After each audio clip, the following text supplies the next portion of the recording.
everybody. Debbie Reynolds here with Rocky Mountain Lodge. I'm glad y'all can make it today.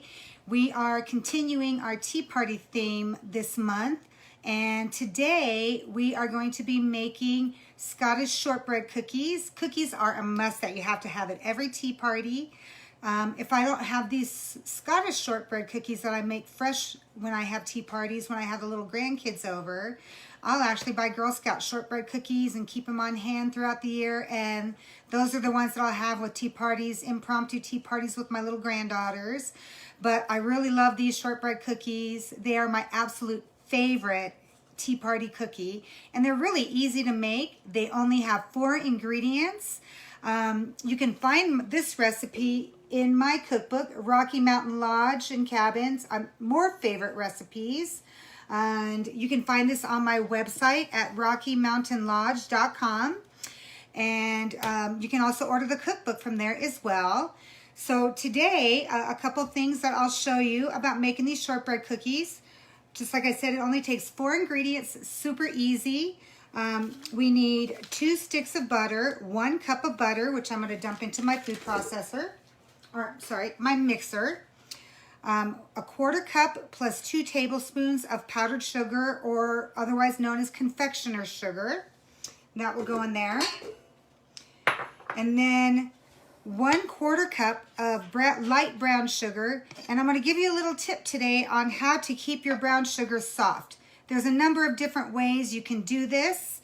What I like to do is I stick a piece of bread in my brown sugar to keep it soft. This is actually just a leftover hot dog bun. So you can use any type of bread, hot dog buns, hamburger buns, anything that you might have. So that one's gotten hard. So what happens is the moisture from your bread will go into your brown sugar, and your bread will get hard and your brown sugar will stay soft. So you just take your piece of bread. I'm going to get a 1/4 cup of brown sugar first. Packed brown sugar, a 1/4 cup of light brown sugar. I'm going to dump that in there. And then just take a heel. This is just a heel from a loaf of bread that I have. I'll plop that in there. And now my brown sugar will stay soft. Easy tip. All right, so now we have our brown sugar, our butter, and our powdered sugar in a mixing bowl. And I am just going to mix those until they are light and fluffy. And I have my oven preheated to 325 degrees. So these take a little bit longer to cook, but you'll see why, because they're going to make big cookies. They're not going to be just little bite-sized cookies, although you could do those too if you wanted. But this is what makes them turn out so cute. I'm sure you saw the picture on my Facebook page and on my website. So I'm just mixing up this butter and the 2 sugars so they are light and fluffy. And my business phone is ringing. Sorry about that. I forgot to silence it. We'll just let that go to voicemail. And I'll get that after this video is over. So we just whip this butter and sugars so they are light and fluffy. And I'll show you what those look like. Okay, so you can kind of see what that looks like. And we're just going to bring that all to the center. And then I'm going to bring in 2 cups of sifted flour, which I have ready. And so I think I've mentioned to you before in some of my videos about the way you measure your flour. You don't take your scoop and dip it in your flour. You want to just get another scoop or a spoon, and you want to spoon that into your measuring cup and then level it off. It keeps your flour more light and airy, and then you won't have it all compact and more dense. Otherwise, you end up with a little bit more flour, and whatever you're using can become a little more dense. And so now I am just going to slowly tap in my flour here.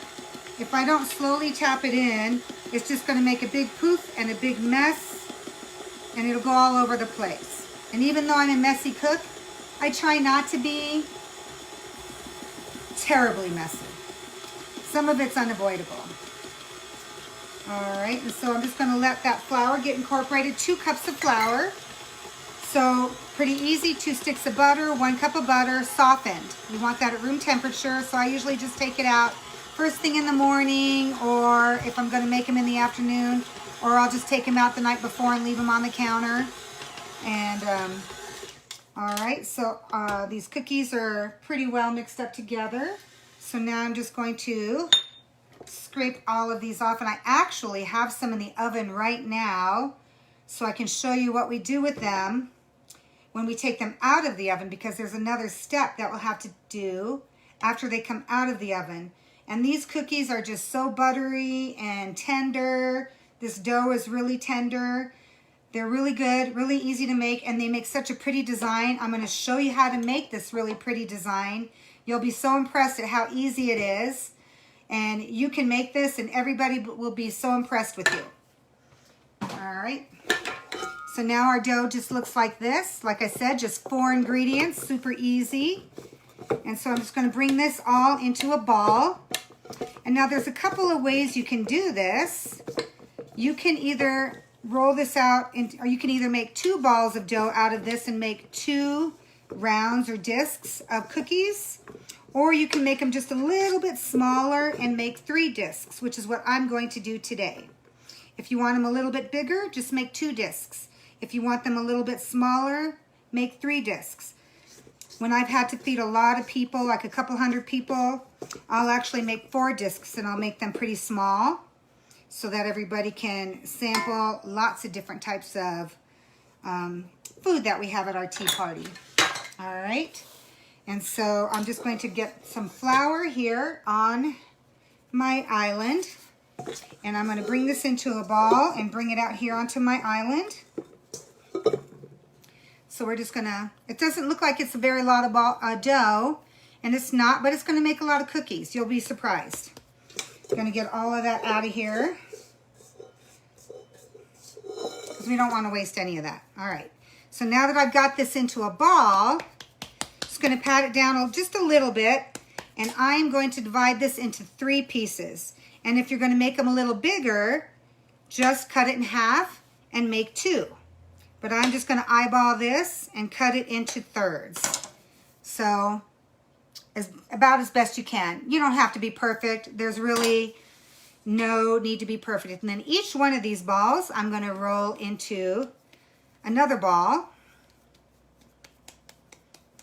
And then I'm going to roll these out, put a little flour on my table here, and I'm going to try to just kind of scrunch it up here to keep it into a circle. Sprinkle a little more flour on there. And then we're going to roll this out to about 3/8 of an inch thick.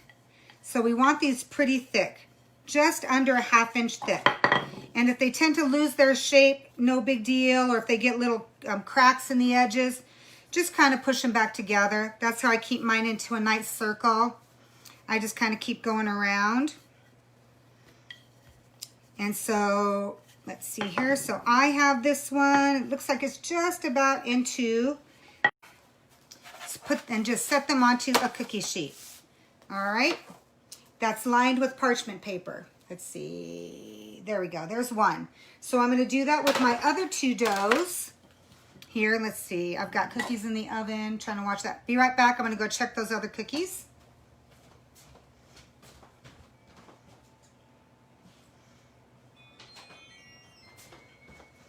All right. They are just about done. So what I'm going to do instead is, let's just pretend that I have rolled out all 3 of these cookies into round discs like this one.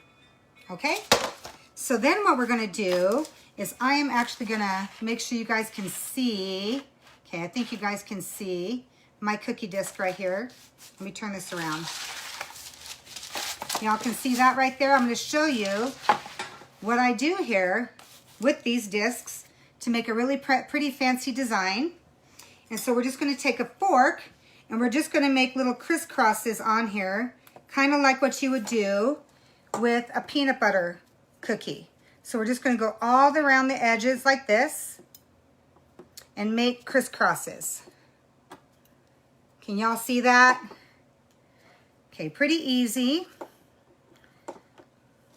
People will never know that you guys have made these from scratch, and they'll think you just went down to a local bakery and bought them because they'll be so pretty. So there we have our little design there. And then, because we're gonna cut these into different pieces, we're gonna make another pattern on here. We're just gonna take our fork and we're just gonna dip it in here and just tap it all the way across. So now we've got quarters, and then we're gonna go across again. So now we have eighths. See how pretty those look? Aren't those cute? Super easy, and now they're ready to go in the oven. So once we get our other two done, they are ready to go into the oven at 325 degrees for about 23 minutes until the edges are light brown. And then there's another step that you have to do right after they come out of the oven. So I'm gonna go and grab my finished cookies and show you what we're gonna do with those.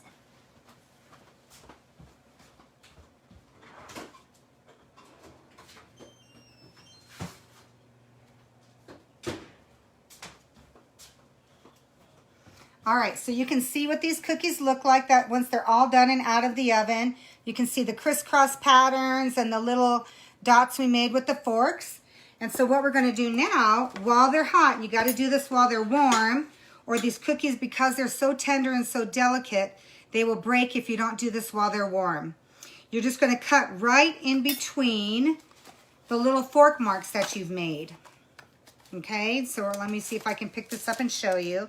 So you can see these little fork lines. We're just gonna go right in between all of these lines and cut while they're nice and warm and tender. And we're gonna go all the way through all of them. All right, and now we end up with 8 cookies per circle. And you can see what they look like, how nice and flaky. Let me see if I can get a, I guess I'm, yeah, you can see how nice and flaky they are, and they have those really pretty tine marks on them and those crisscrosses. And that is how easy it is to make Scottish shortbread cookies. We've only been on here for 13 minutes and we have made 24 cookies in 13 minutes. Super fast, super easy, and just delicious. They'll melt in your mouth and they go perfect with every tea party. You can even put these in the freezer and they will keep for months in their freezer, and which is what I'm going to do since I'm going to have 48 cookies right now. And so tune in next week. We will be meeting next Thursday instead of Wednesday, and we'll be making some tea party sandwiches. And don't forget to like this video, share this video, comment on it, and mark down anything else on there in the comments that you might want to see me make in the future. I'd love to make more things that you all would like to see. And don't forget to visit our website, rockymountainlodge.com. And you can find this recipe at our website. It's also in our cookbook along with 499 other recipes. And you can purchase this cookbook at our website as well. And check out our Cascade Luxury Suite on the website too. We have actually been closed since March 20th. So for about 2 months, we've been closed because of the whole quarantine thing. And so we reopened just yesterday. And so I'm super excited to say that we're reopened. We are our first guests checking in today. So if you want a great Colorado getaway, check out our Cascade Luxury Suite. I'd love to have you as my guests. And I'll see you guys next week for tea party sandwiches. Bye guys, see you next Thursday. Thanks for tuning in. Bye.